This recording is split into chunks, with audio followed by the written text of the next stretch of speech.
Sebelum masuk ke ceritanya, saya mau bilang dulu, film ini tuh bagus banget. Investigasi detektif yang sangat amat cerdas dan memiliki ending yang sulit ditebak. Ambil posisimu yang nyaman dan fokus untuk menonton agar mengerti bagaimana alur cerita dari film ini. Baiklah, langsung aja kita ke ceritanya. Film diawali diperlihatkan sepasang kekasih yang berprofesi sebagai agen properti. Kita sebut Will Grady dan Summer. Hubungan mereka saat ini sedang tidak baik-baik saja. Pagi itu, Summer pergi untuk berenang. Summer memiliki teman dekat bernama Rini. Will bukan seorang agen properti kaleng-kaleng. Dia dipercaya menjadi mentor untuk para pebisnis properti. Kemampuannya ini diturunkan dari ayahnya Will serta ibunya Camilla Grady yang terus mendukung secara moral profesi anaknya. Seperti saat ini, dia menemani anaknya untuk menjadi mentor. Sayangnya, acara sepenting ini tidak dihadiri oleh kekasihnya yang sangat ia tunggu kehadirannya. Yang seharian ini dia pergi entah kemana, tidak bisa dihubungi. Malamnya Will pulang, dia melihat Summer tertidur. Summer beralasan tidak hadir karena ketiduran. Tidak ingin mempermasalahkan lebih lanjut, Will memilih pergi tidur di luar. Keesokan harinya, di waktu yang sama Summer bersih-bersih rumah menemukan bekas kulit ular, lalu menelpon seseorang. Sementara itu Will sedang menandatangani surat pembelian rumah. Sebuah mobil datang di rumah yang sedang Summer bersihkan. Seseorang keluar dari mobil itu. Summer mengira itu adalah orang yang ia telepon. Selesai urusan Will, dia mendapatkan pesan dari Summer menyuruhnya untuk ke rumah di Whitcomb. Whitcomb ini rumah yang saat ini Summer sedang bersih-bersih dan rumah itu tuh akan dijual. Selama perjalanan, Will mencoba menelpon Summer tapi tidak ada jawaban. Will sampai di Whitcomb saat matahari baru aja tenggelam.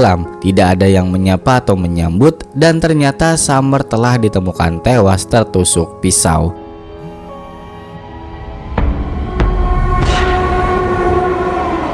Kita pindah dulu dari urusan Will. Seorang detektif bernama Tom dan istrinya Judy baru saja tiba di sebuah restoran. Mereka terlambat karena Tom mengalami insiden di dapur sehingga membuat tangannya harus dijahit. Dia terluka karena terkena benda tajam. Mereka telah ditunggu oleh rekan sesama polisi. Di sini ada atasan Tom sekaligus paman dari Judy bernama Allen. Lalu Wally, rekan Tom dari divisi narkoba atau DEA, dan Victor bersama istrinya.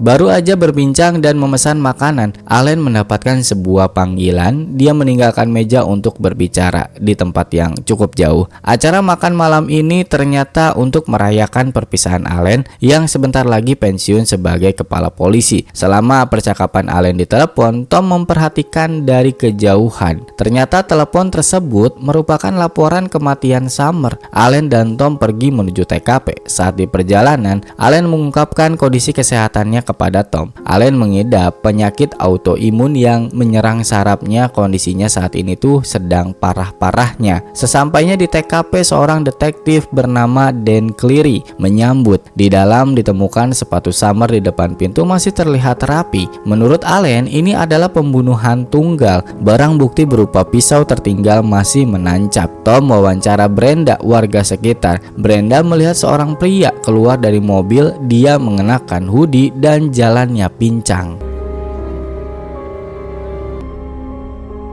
Will dimintai keterangan oleh Tom. Terkuak status hubungan antara Will dan Summer. Mereka telah bersama selama 1 tahun lebih. Will berniat ingin menikahi Summer namun terhalang restu. Bukan dari orang tuanya melainkan dari suami Summer yang bernama Sam. Status Summer bukan seorang janda, dia masih istri orang yang saat ini sedang pisah ranjang. Tom ingin mengetes Will menggunakan poligraf namun ditolak oleh Allen karena alasan Will tidak ditemukan bekas cakaran atau luka akibat perkelahian, dan juga Will orangnya kooperatif. Tom pulang, dia melihat dapur yang berantakan karena ulah Peter tukang yang ceroboh. Kepolisian melakukan konferensi pers untuk memberi kabar tentang kasus pembunuhan Summer. Di sisi lain, Judy dan Tom yang menonton TV acara tentang pers pembunuhan Summer. Keesokan harinya, Tom bersama Cleary pergi melihat jasad Summer. Dokter forensik yang menangani menjelaskan bahwa ini adalah kasus yang tidak biasa. Pisau yang yang menancap di tubuh korban sangat sulit dicabut, sehingga mereka harus memotong sebagian tulangnya terlebih dahulu agar pisau bisa dilepaskan. Terdapat total 33 luka tusukan di sekujur tubuh Summer. Selain itu, ditemukan jejak sperma di area kemaluannya. Pergelangan tangannya juga menunjukkan bekas terikat tali. Menurut pihak medis, tidak ada sidik jari yang tertinggal di tubuh korban. Tidak ditemukan luka memar di bagian bawah tubuh dan tidak ada tanda-tanda pemerkosaan secara fisik. Namun bagi Tom, tetap ada kemungkinan bahwa kasus ini berkaitan dengan pemerkosaan.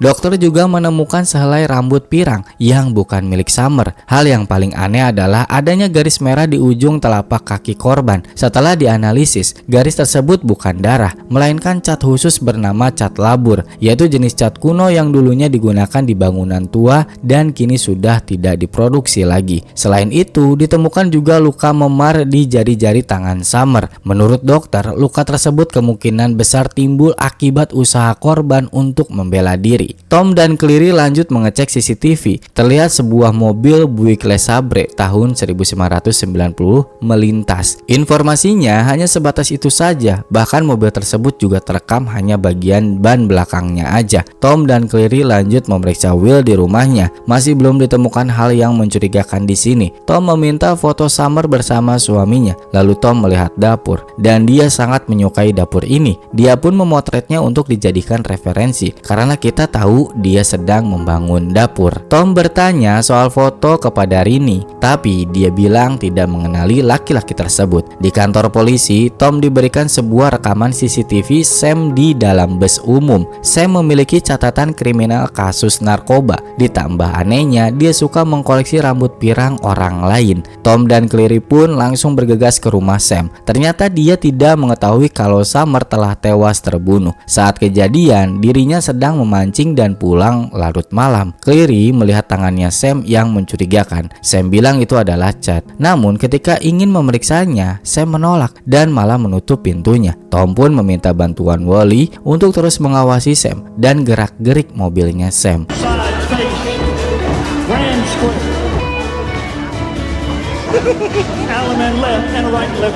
Setelah berjoget ria, Wally memberikan sebuah aksesoris bergambar anjing pitbull kepada seluruh rekannya sebagai kenang-kenangan darinya, dan mereka lanjut ngobrol bersenang-senang di sini. Besoknya Tom mendapatkan informasi bahwa Summer telah menjual 6 unit rumah tapi tidak mendapatkan komisi. Jadinya Tom langsung ingin mengkonfirmasi keterangan ini kepada Camilla dan Will. Menurut mereka, Summer bukan tidak mendapatkan komisi, melainkan komisi yang dia dapatkan dialihkan ke investasi perusahaan, dan rumah Whitcomb tempat Summer ditemukan tewas adalah milik Camilla. Saat di malam hari, Tom dan Judy bersantai membicarakan kondisi Allen yang semakin parah keadaannya. Sementara di rumah Camilla didatangi oleh seorang pria kita sebut Ellie, mengantarkan surat. Kebetulan Will berada di sini dan dia yang menyambut. Tapi ternyata niatnya nggak cuma itu aja. Ellie memiliki kisah masa lalu yang kelam dengan keluarga Will. Belum diketahui apa, tapi Will langsung mengusirnya. Tom masih menyelidiki. Handphone Summer telah terlacak sebelum tewas. Dia berada di Limerick. Di sana Summer pernah menjual properti. Muncul sebuah pertanyaan. Tujuan Summer ke sana untuk apa? Karena dia telah menjual properti di sana sekitar 14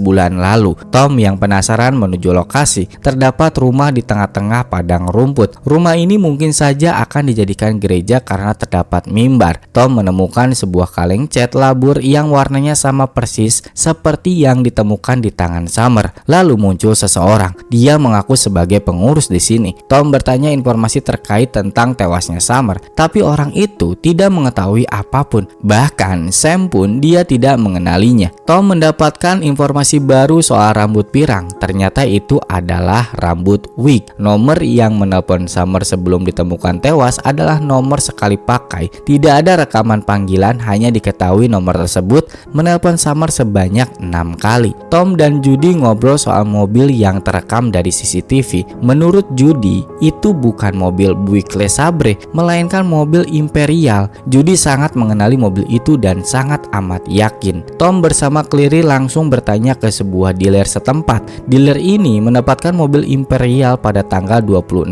Mei. Kondisi mobil masih mulus dan catnya juga masih bawaan pabrik, kata pemilik dealer. Sementara itu pada saat pemakaman Summer, Will melihat seorang pria misterius. Ketika Will mengejarnya, orang itu tidak mau berhenti dan menghilang begitu saja, merasa nggak nyaman. Kebetulan Tom juga berada di gereja yang sama. Will melaporkan kejadian aneh akhir-akhir ini yang dia alami. Will menceritakan Ellie memiliki dendam kepada keluarga Will karena dulunya tanah milik keluarga Ellie dibeli oleh ayahnya Will. Bukan karena dipaksa menurut Will, tapi karena keluarga Ellie sedang kepepet. Setelah tanahnya dijual, ayahnya Ellie bunuh diri. Ellie dendam merasa ini ulah keluarga Will. Ellie dari dulu sering meretas situs perusahaan dan kini terakhir dia mencoba memaksa masuk ke rumah. Tom di kantor polisi melihat video Ellie bicara. Ellie mengaku dia sering dibully dulunya. Datang seorang polisi memberikan catatan panggilan telepon Summer. Dia menelpon FBI 3 bulan lalu untuk melaporkan kasus narkoba.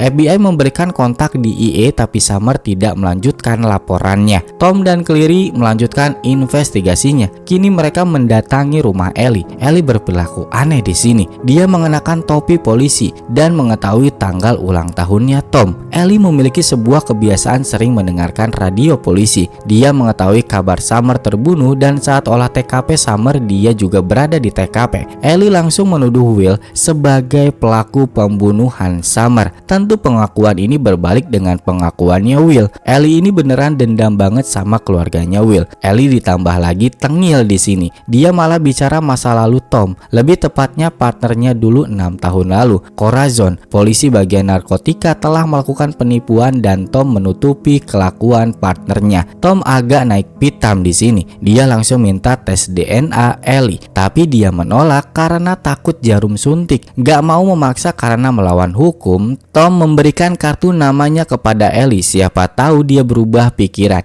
dan mengecam Ellie agar menjauhi Will. Tom dan Cleary lanjut bertanya kepada Rini. Kini dia mengubah pengakuannya. Dia mengetahui siapa Sam sebenarnya, dan bahkan dia tahu kalau Summer masih sering berhubungan di ranjang bersama Sam. Karena faktanya mantan pacar ini adalah partner kerja Sam dalam bidang penjualan heroin. Tom, Allen, Cleary masih penasaran dengan saksi satu-satunya yaitu Will. Sambil didampingi oleh pengacara, Will bercerita saat kejadian penemuan Summer. Summer saat ditemukan pertama kali belum tewas. Will memberikan napas buatan kepadanya. Setelah itu Will mengalami trauma dengan tempat ini dan tidak bisa lagi bercerita lebih lama. Lalu Tom mendapatkan telepon yang dia tunjukkan kepada Allen. Di sini Will memperhatikannya dari jendela. Ternyata kabar telepon tersebut adalah hasil laporan DNA Sam yang ditemukan di TKP. Jadinya Tom dan Cleary meminta bantuan pengepungan dan langsung menuju rumah Sam. Penangkapan Sam sangatlah mulus, tidak ada perlawanan darinya. Dia dibawa oleh Cleary, sedangkan Tom melihat sekitar. Dia menemukan sebuah lukisan dengan wig rambut pirang, dan setelah itu terjadi sesuatu. He's got my gun.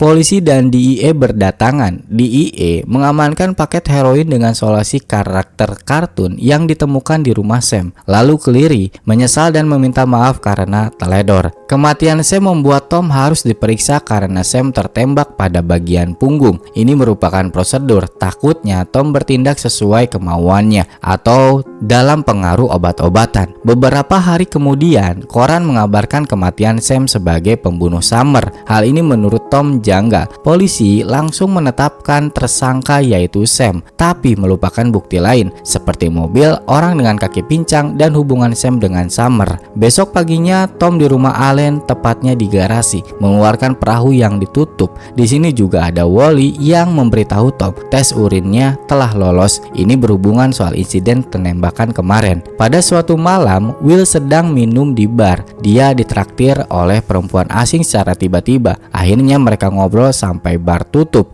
Perempuan ini bilang dia sangat tertarik dengan profesi agen real estate. Will sangat terbuka tentang masalah hubungannya kepada perempuan yang baru dia kenal di sini. Begitupun perempuan ini cerita masalah hubungannya kepada Will. Dan pada akhirnya mereka berpisah. Will memesankan taksi online kepadanya. Kembali ke Tom, dia melihat Judy ngobrol asik dengan Peter yang membuat Tom tidak nyaman. Di sisi lain, Tom membeli keran air dapur yang sama persis di rumah rumahnya Will. Singkat cerita, Tom kembali bertugas karena dia telah selesai diperiksa dan dinyatakan tidak bersalah atas penembakan Sam. Pada malam harinya, Tom bersama kawan polisi lainnya bersantai di rumah Wally yang baru saja dia beli sambil bermain poker. Di sini Wally menawarkan sebuah pekerjaan sampingan. Wally memiliki perusahaan keamanan yang bernama Active Duty. Perusahaan tersebut bergerak sebagai konsultan keamanan. Wally tidak memaksa untuk join. Wally bilang banyak mantan tentara dan juga polisi aktif bekerja di sana. Pekerjaannya cukup menjanjikan, sampai-sampai Wally rela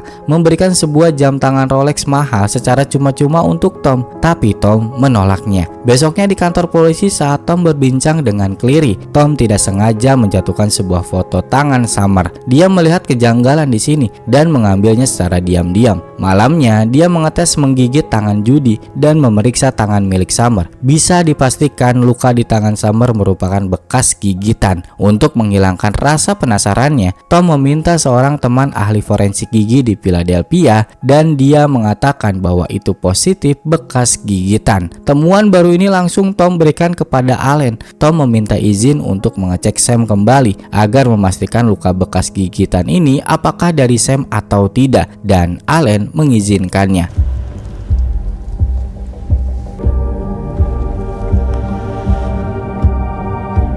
Sementara itu Will berada di rumah Whitcomb. Rumah ini memang bukan ditempati Will atau Summer. Rumah ini untuk dijual. Maka dari itu ada calon pembeli datang 2 orang, perempuan dan pria dengan kaki pincang. Tapi anehnya, pria ini saat menaiki tangga dia normal kakinya. Dan lebih anehnya lagi, bukannya serius melihat-lihat untuk membeli, mereka malah foto-foto. Di tempat lokasi Summer ditemukan tewas. Bahkan si pria ini tuh ngajak Will untuk foto bersama di spot Summer ditemukan tewas. Ya tentu ini membuat Will murka dan mengusir mereka. Saat di tempat latihan menembak, Tom di sini mendapatkan kabar bahwa luka gigitan itu tidak cocok dengan Sam. Alhasil, kasus ini terpaksa harus ditutup oleh Allen dalam waktu dekat. Pada malam hari, kabar ini disampaikan Tom kepada Judy. Judy menguatkan Tom karena dia sudah berusaha. Di malam yang sama, Ellie dan Tom menonton berita yang sama. Telah terjadi sebuah kecelakaan. Saat polisi mengevakuasi seorang pria dari mobil, polisi menemukan 13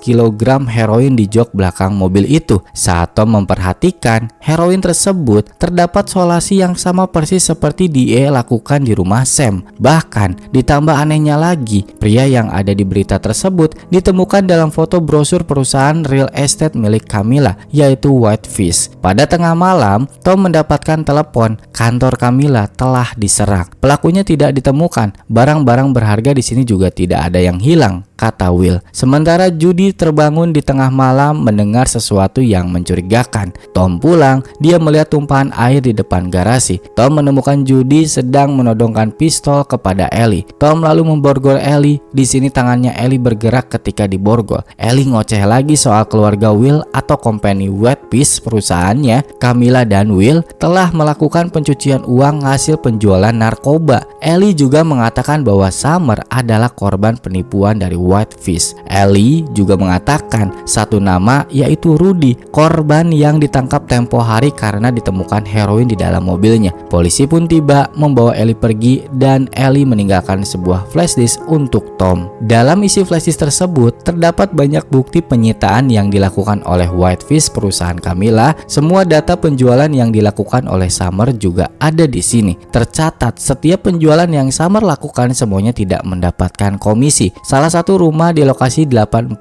Shadow Court yang telah dijual oleh Summer. Jika kita lihat dan ingat, rumah ini adalah milik Wally yang baru saja dia beli. Tom juga menyadari kalau dia pernah berada di sini bermain poker bersama rekan polisi yang lain. Untuk mengetahui lebih lanjut, Tom pergi ke tempat penyitaan aset sipil atas kasus narkoba di rumah Shadow Court. Di rumah tersebut telah ditemukan narkoba dan senjata saat itu. Tapi pada saat Tom mengunjungi lagi rumah itu, sudah kosong, tidak ada siapa-siapa. Tom mendapatkan informasi bahwa Whitefish sudah tidak lagi beroperasi. Informasi tersisa hanyalah alamat pos, dan ternyata alamat pos itu sama seperti perusahaan lain, yaitu Active Duty. Sebagai pengingat, Active Duty adalah perusahaan keamanan konsultan milik Wally. Tom melihat barang bukti temuan dari Rudy. Tom mendapatkan mendapatkan informasi mengejutkan bahwa Rudy adalah informan polisi selama 15 tahun. Ditambah anehnya lagi, heroin yang Tom temukan di rumah Sam yang telah terbungkus dengan solasi karakter kartun ada di sini. Keanehan masih terus berlanjut.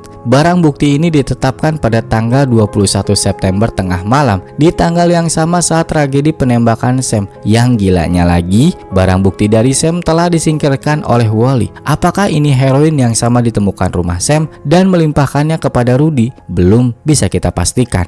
Tom pun mencari informasi dengan bantuan Jimmy, temannya. Dia juga seorang polisi, untuk mencarikan riwayat panggilan Rudy. Di tempat lain, Ellie dibebaskan dengan jaminan oleh LILC bail bonds. Tom menghadiri tempat pesta dansa yang pernah dikunjungi oleh Tom bersama rekan polisi yang lain. Tapi malam ini mereka semua tidak ada. Yang ada malah Peter. Peter diundang ke sini oleh Judy. Saat ada kesempatan, Tom dan Peter bicara berdua. Tom memperingati Peter agar menjauhi istrinya. Oke, scene ini rumit karena di malam yang sama ada beberapa kejadian. Pertama, Judy menelpon seorang laki-laki menceritakan kejadian malam hari ketika Ellie menyelinap. Tidak tahu siapa laki-laki itu, tapi Judy bilang kalau Ellie mengenal Tom. Sedangkan Tom mendapatkan pesan dari Jimmy berupa catatan panggilan Rudy. Terdapat 17 kali panggilan Rudy ke nomor yang sama. Tom menelponnya tapi tidak ada yang menjawab. Sementara Ellie di rumahnya kedatangan Will. Di sini Will baru aja menutup telepon. Apakah itu dari Tom? Belum bisa dipastikan. Ditambah lagi kita terbawa flashback ketika saat Will menemukan Summer tertusuk. Ternyata dia tidak melakukan nafas buatan, melainkan hanya mendekati Summer saja. Will kesini ternyata meminta flash disk yang Ellie curi dan berikan kepada Tom. Will berbohong saat malam itu kepada Tom. Dia bilang tidak ada kehilangan saat di kantor Camilla diserang. Saat berbicara dengan Will, tiba-tiba dari belakang masuk seseorang misterius. Will hanya bicara, "Bukankah kalian berdua saling mengenal?" Tom berada di kantor polisi. Dia dihampiri Wally dengan bergaya tengil sambil memberikan lirik lagu yang mengisyaratkan sesuatu kepada Tom. Tapi Tom tidak tersulut di sini dan disusul oleh Cleary yang tiba-tiba duduk di sebelah Tom langsung menyambut Wally. Tom di siang harinya pergi ke rumah Ellie, tapi dia tidak menemukan Ellie di sini. Yang ada kondisinya berantakan. Lalu Tom mendapatkan informasi baru lagi dari Jimmy. Nomor telepon yang dihubungi Rudy adalah nomor milik seorang pengelola aset properti. Belum tahu siapa namanya, yang Jimmy dapatkan hanya atas nama W6. Apakah ini singkatan dari Will Grady? Belum bisa kita pastikan. Malam hari, Tom dan Judy makan malam di restoran sambil ngobrol soal keadaan Allen yang kini diharuskan terapi. Tapi biayanya mahal dan tidak di-cover oleh asuransi. Tiba-tiba muncul Will bersama perempuan yang dia kenal waktu di bar. Perempuan ini akan menjadi pengganti posisi Summer. Yap, sebagai agen lagi. Tom menghampiri Will untuk sekedar menyapa. Tidak tahu obrolan apa yang mereka bicara, karena tidak lama dari itu Tom bersama Judy langsung pergi. Besoknya Tom melakukan pertemuan dengan Will di rumah Shadow Kurt. Tidak menaruh curiga, hanya berkeliling seperti biasa. Sampai akhirnya di salah satu ruangan, Tom memanggil dan handphone Will berdering. Tiba-tiba, Let him leave a message. tenang, itu cuma mimpi ternyata. Pagi harinya Tom bersiap mengambil flash disk Ellie dan mereka pergi ke rumah Allen untuk merayakan ulang tahun Allen. Di sini Tom dan Wally saling tetap tapi tidak menyapa, membuat Wally sedikit curiga dan bertanya ada apa dengan Tom. Tapi suasana bisa dicairkan begitu saja. Lalu Tom bicara empat mata dengan Allen. Belum masuk dalam topik pembicaraan dan memberikan flash disk kepada Ellie, Wally datang mengajak mereka untuk turun dan kembali minum-minum. Ketika semua orang merayakan dan berjoget, Tom malah pergi ke garasi mobil Allen. Di sini ada mobil yang terbungkus. Kalau kita ingat, di tempat ini tuh bukan mobil yang dibungkus, melainkan perahu. Tom penasaran saat ia buka. Ternyata mobil tersebut adalah mobil Imperial yang terlihat di CCTV Whitcomb. Ditambah mobil ini ternyata catnya telah diubah. Dulunya adalah cat warna merah seperti bekas yang ada di tangan Summer. Tiba-tiba muncul muncul Allen. Tom bicara kalau mobil ini sama seperti pada CCTV. Tapi jawaban Allen, mobil ini milik seseorang yang dititipkan. Jawaban Allen selanjutnya mengejutkan. Dia menyuruh Tom untuk melupakan kasus ini dan hidup damai bersama Judy. Sebuah ironi, seperti semua orang di sini merayakan sesuatu sedangkan Tom masih dalam selimut misteri. Ketika Tom pulang bersama Judy, tiba-tiba di tengah jalan dia diberhentikan oleh polisi dan diperiksa. Lebih anehnya lagi, polisi itu mengikuti Tom sampai ke rumah. Timbul pertanyaan dari Judy, apa yang sebenarnya terjadi? Barulah kini Tom menceritakan yang sebenarnya. Whitefish adalah perusahaan milik Wally dan Will Grady. Wally menyimpan narkoba di properti yang nantinya disita dan kemudian Whitefish membelinya dengan harga murah. Lalu Summer adalah agen yang menjualnya. Semua yang dijual oleh Summer adalah hasil tindak Wally dan Will. Maka dari itu Summer tidak mendapatkan komisi. Kita tarik lagi, Summer mencoba menghubungi FBI soal narkoba kan, tapi dia berhenti ketika disuruh bicara dengan DEA. Summer terbunuh bukan karena tidak mendapatkan komisi, tapi Summer dibunuh karena dia akan melapor praktik ini. Dan ternyata kasus ini lebih jauh lagi karena Allen juga terlibat. Lalu telepon bunyi dari Allen. Allen mengajak Tom untuk bicara dengannya besok pagi jam 9 untuk membahas soal temuan Tom. Di sini Allen menelpon bersama Wally dan Allen yakin Tom bisa tutup mulut seperti masa lalunya ketika 6 tahun lalu. Tapi ternyata tidak. Tom melaporkan hasil seluruh temuannya kepada Marty. Dia ini Kapolres gitulah. Pokoknya jabatannya lebih tinggi dari siapapun. Marty sangat tidak menyangka karena dia telah mengenal Allen lebih dari 40 tahun. Tapi berakhir seperti ini. Besoknya Tom pergi ke rumah Allen bersama Marty. Sesampainya di lokasi banyak bocil lagi main lempar-lemparan di sini. Yap, Allen terkejut dengan kedatangan Marty. Sebenarnya Tom dan Marty datang bukan untuk membahas soal mobil saja, tapi juga bahas yang lain. Allen mengajak untuk ke atas ngobrol di sana. Baru berjalan, Marty izin ke toilet. Tiba-tiba Allen bicara, menyuruh Tom untuk lari karena Tom telah memberikan informasi ke orang yang salah. Saat Allen ke atas, dia ditembak. Tom langsung ke toilet menodongkan pistol kepada Marty. Marty sepertinya nggak nyerah, dia malah mau menembak Tom. Alhasil, Tom menembaknya lebih dulu. Lalu tiba-tiba muncul Wally menodongkan pistol. Yap, yang menembak Allen adalah Wally. Keberuntungan datang dari pihak Tom. Sebuah keajaiban terjadi. Lemparan dari bocil mengenai kaca yang membuat Wally terkecoh. Wally belum tewas, masih sekarat. Tom juga tertembak di sini. Dengan santai, Tom menelpon 911. Meskipun Wally di sini meminta Tom untuk menyelesaikan tugasnya, yaitu membunuh Wally. Semua konspirasi ini akhirnya terbongkar. Will ditangkap oleh FBI. Tapi berakhirnya film ini menunjukkan sebuah pertanyaan misterius. Siapakah pembunuh Summer? Siapakah orang pincang itu? Kemana perginya Ellie? Siapa yang menculiknya saat itu? Ini adalah teori yang saya pahami dan akan dijelaskan. Pertama, yang membunuh Summer kemungkinan besar adalah dari kepolisian. Bisa jadi yaitu Wally. Pembunuh itu melakukannya dengan baik, meninggalkan barang bukti tapi dimanipulasi, dan juga sidik jari tidak pernah ditemukan di lokasi. Ditemukan rambut wig pirang dan bekas cat. Seperti yang kita ketahui, semua itu merajuk kepada Sam. Satu bukti yang tidak bisa dikaitkan dengan Sam hanya satu, yaitu luka gigitan di tangan Summer. Kita kesampingan dulu deh itu. Kasus ini berhubungan dengan korupsi, pencucian uang, dan narkoba. Sam adalah pengedar yang pasti terkoneksi dengan polisi korup yang melakukan praktik pencucian uang dengan Will Grady. Pembunuh Summer menjebak Sam dengan cara meninggalkan rambut pirang, wig, dan cat. Bekas cat pada tangan Sam karena dia habis mengecat ulang mobil Imperial. Kok bisa dan bagaimana bisa?